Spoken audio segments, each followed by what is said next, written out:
Bem-aventurado aquele que lê e os que ouvem as palavras desta profecia e guardam as coisas que nela estão escritas, porque o tempo está próximo.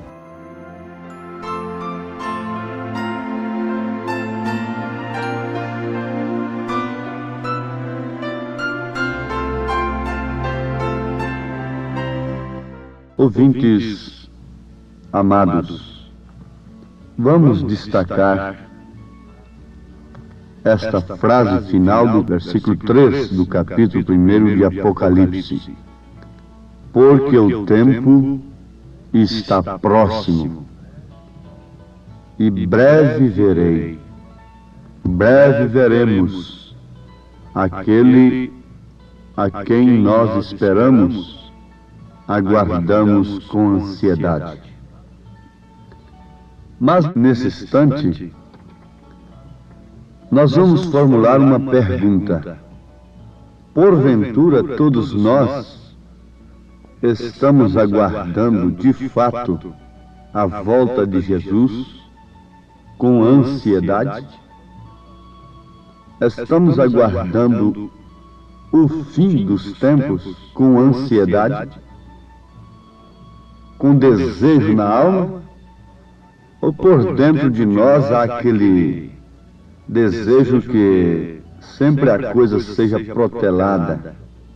Estamos sempre pedindo mais um prazo. Inconscientemente, os homens não querem a volta de Jesus. Por dentro, mesmo o povo, no sentido geral, que prega a volta de Jesus, não querem a sua volta. A qualquer momento que Jesus voltasse, as pessoas pediriam um prazo, se isso resolvesse.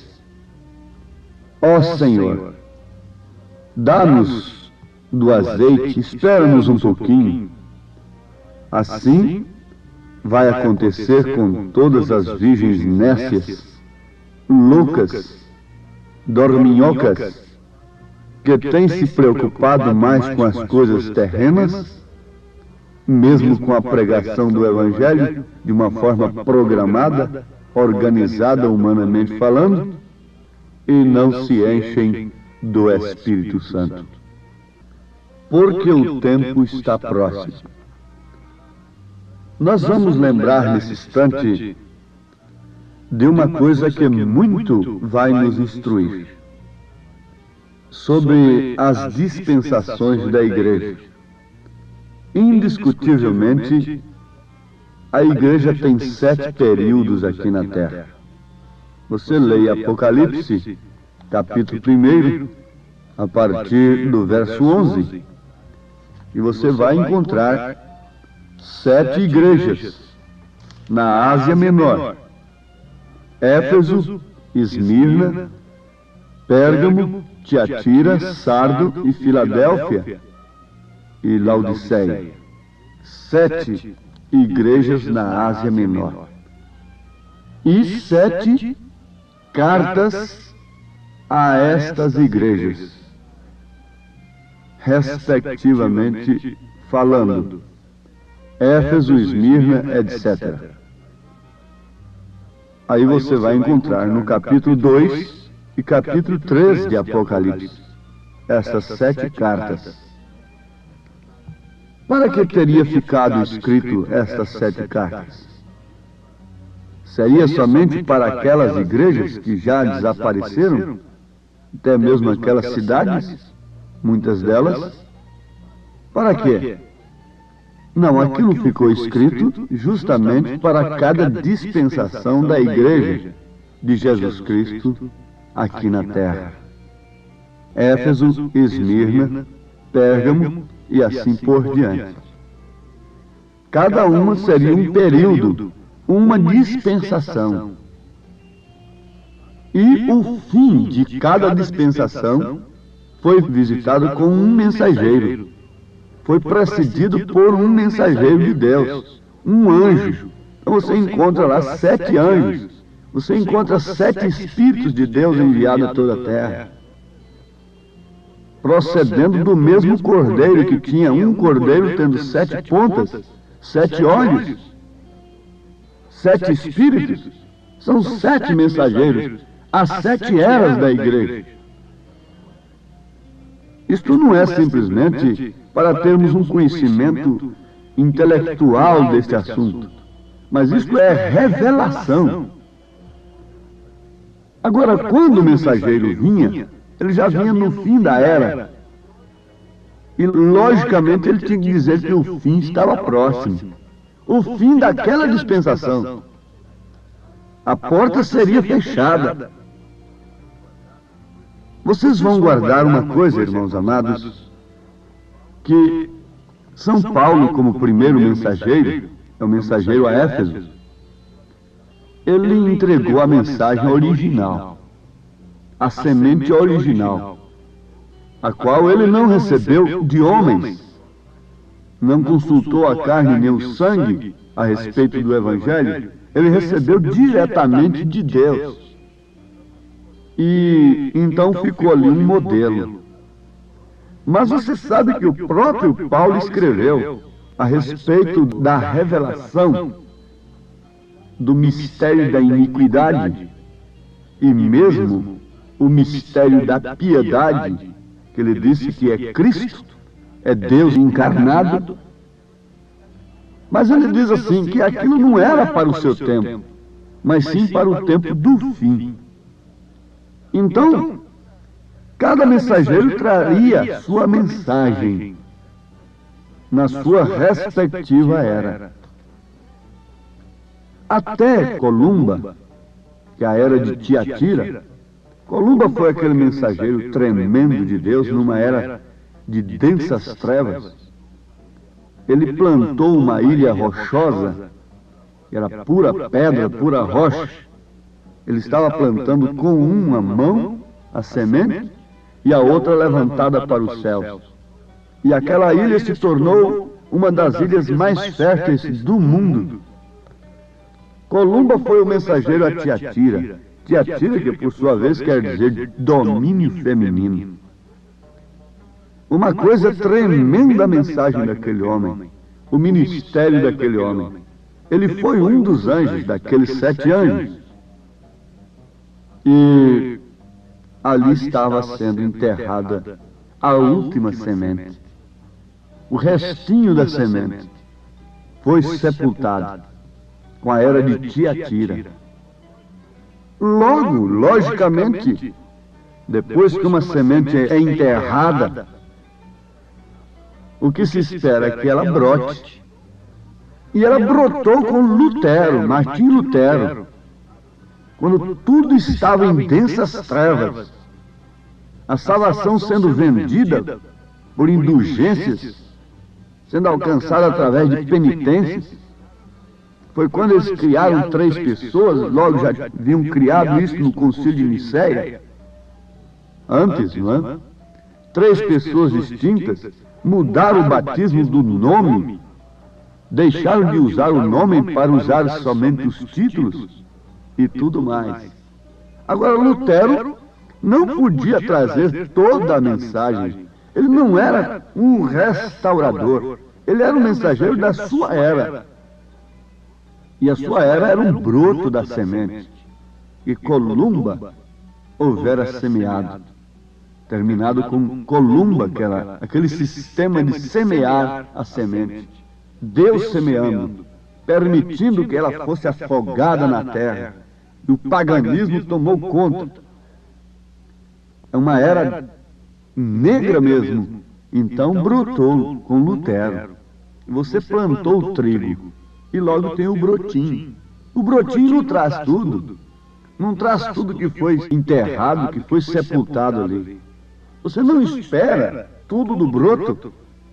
Então Lutero não podia ter tudo. Alguém que conhece a história de Lutero se escandaliza até. Mas Lutero não podia ter tudo. Ele tinha apenas que a salvação era de graça. E aquilo foi o suficiente para fazer com que ele, com todo o povo que teve a revelação no dia, fosse odiado, fosse excomungado, fosse aborrecido. Então ali estava tudo que Deus olhava naquele tempo. Mas aquela dispensação teria o seu fim. O fim dela estava próximo.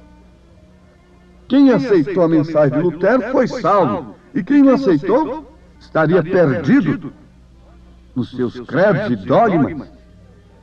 O fim chegaria daquela dispensação. Então, ninguém seria salvo mais também através da mensagem de Lutero, simplesmente. A coisa tornou-se comum. Então, Deus deu mais crescimento. Veio Wesley. Foi a era metodista, wesleyana. Então, era mais um crescimento. Mas aquela era, por sua vez, também teria o seu fim. Aquela dispensação teria o seu fim, que já é Filadélfia. A era do amor fraternal. Ela tinha o amém para si. O mensageiro, a carta já vinha no fim da era da dispensação. E desde que aquela era fosse encerrada, o tempo estava próximo quando o mensageiro vinha. E ela era fechada, então ninguém se salvaria mais simplesmente através da mensagem de Wesley. Não, absolutamente não. Então, aquilo resultou nos dons espirituais, nos dons pentecostais, assim conhecidos. E vejam o que foram os pentecostais primitivos. Como eles lutaram, como eles sofreram, como eles foram espraguejados pelos demais. Mas também viria o fim. O fim viria, o tempo está próximo. Logo Deus envia um mensageiro nesta era, dizendo: o tempo está próximo, com a mensagem do novo nascimento. A vida agora não está mais no sistema de trigo, no pé de trigo, nas folhas. A vida agora está no grão original, voltou, a semente que foi plantada durante as eras, agora tem que estar na igreja, porque é tempo de colheita. Agora não há mais dispensações, agora é o milênio, precedido naturalmente pelas bodas do Cordeiro e pela grande tribulação para aqueles que não são sementes originais. O tempo está próximo. Ninguém poderia pregar com revelação a volta de Jesus Cristo no tempo de Lutero. De maneira alguma, nem tampouco no tempo de Wesley. Podia escrever sobre a volta de Jesus e falar muito bonito. Mas aquele não era o alvo, não era a mensagem do dia.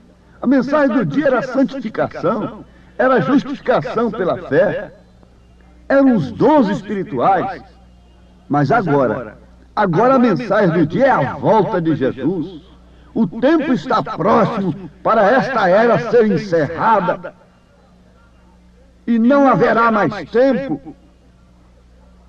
Os dias vão passando.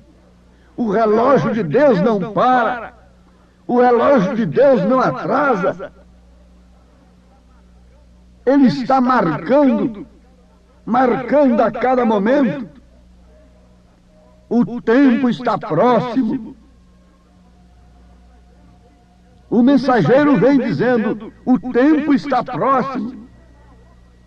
E não há outra dispensação pela frente. Aqueles que rejeitaram a graça no tempo de Lutero morreram nos seus credos, nos seus dogmas, e assim sucessivamente. E assim é com a era, com o momento presente que estamos vivendo. Você rejeita a mensagem do dia, Deus faz com que você creia no espírito do erro, do engano, que é religioso, polido, que chora por causa de Jesus, que se desgasta, que jejua e ora, e cura doentes e faz tudo. Esse é o espírito do engano enviado da parte de Deus. Quando eles não creram em Elias, eles creram em Zedequias. Não creram em Micaías, tiveram de crer no falso profeta. E Deus mandou um espírito de mentira para que eles crescem. Paulo disse que seria assim novamente. Aquilo era uma sombra para o que viria a acontecer no nosso tempo, quando Deus nos mandaria novamente Elias. Os dias vão passando, o tempo está próximo. E agora é colheita, não é crescimento mais. Vocês estão esperando reavivamentos? Avivamentos? Eu quero ver se haverá nunca mais. É uma visita de Deus amortecendo o seu povo, amortecendo os seus eleitos, fazendo morrer a carne, acabar, dissipar toda a fama, todo egoísmo, todo amor próprio, todo amor a organizações, a títulos de homens. É a semente sendo separada da casca para subir para a glória eterna. Agora sim, o tempo está próximo. Estamos no fim desta dispensação. Os dias vão passando. Vem a luta e a prova, nada disso me estorva. Sei que ser... E jurou por aquele que vive para todo sempre, o qual criou o céu e o que nele há, e a terra e o que nela há, e o mar e o que nele há, que não haveria mais demora. Mas nos dias da voz do sétimo anjo, quando tocar a sua trombeta, se cumprirá o segredo de Deus, como anunciou os profetas seus servos. Tenho sido bem guardado, com Jesus sempre ao meu lado, protegendo-me do mal. Deus bendito e Pai amado, nós agradecemos ao Senhor de coração pela verdade, pela revelação do Espírito Santo sobre o tempo e a hora em que estamos vivendo. Em nome de Jesus Cristo, Senhor, te rogamos por todos os nossos ouvintes que se inclinam diante da verdade nesse instante, diante do Senhor, diante dos céus, e concordam que de fato estamos no fim da última dispensação, e por isso estão olhando para cima e vendo que a nossa redenção está próxima. Os sinais de Sodoma e de Gomorra, vendo os sinais dos dias de Noé, e também reconhecendo a visita do Filho do Homem, a mensagem revelada. Em nome de Jesus Cristo, sela com o poder de Deus, com o poder do Espírito Santo da graça, a convicção, a decisão de cada um de se preparar, de se livrar, se libertar de todo jugo do inimigo, de toda presa do inimigo, e voltar a sua atenção livremente para os céus, para a glória eterna. Aceita a decisão de cada um, Senhor, em nome de Jesus Cristo. Amém, Senhor. Amém.